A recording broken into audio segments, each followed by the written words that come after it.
Hello po, napapadalas po ba ang pulikat nyo? Permanbuelva po uli. Ang kondisyon ng pamumulikat, o sa Ingles ay muscle cramps ay ang tuloy-tuloy na involuntaryong paninikip ng mga kalamnan. Nagaganap ito dahil sa muscle spasm at maaaring makaapekto sa mga kalamnan sa hita, binti, paa, kamay, braso, at maging sa dibdib at tiyan. Walang makapagsasabi kung gaano ito magtatagal, maaaring ilang segundo lang, ilang minuto, at minsan pa ay isang oras o higit pa. Mga posibleng dahilan. Una, baka kulang po kayo sa potassium, calcium o magnesium. Pangalawa, dehydrated o kulang sa tubig.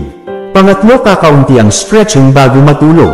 Ika-apat, baka may nerve issue o poor circulation. Pwede niyo pong i-try ang mga ito. Una, kumain ng saging kung okay sa kidney niyo. Pangalawa, uminom ng sapat na tubig.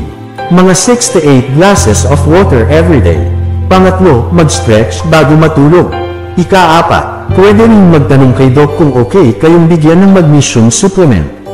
May iniinom po ba kayong gamot? Minsan po side effect din ito. Ingat po palagi. God bless po.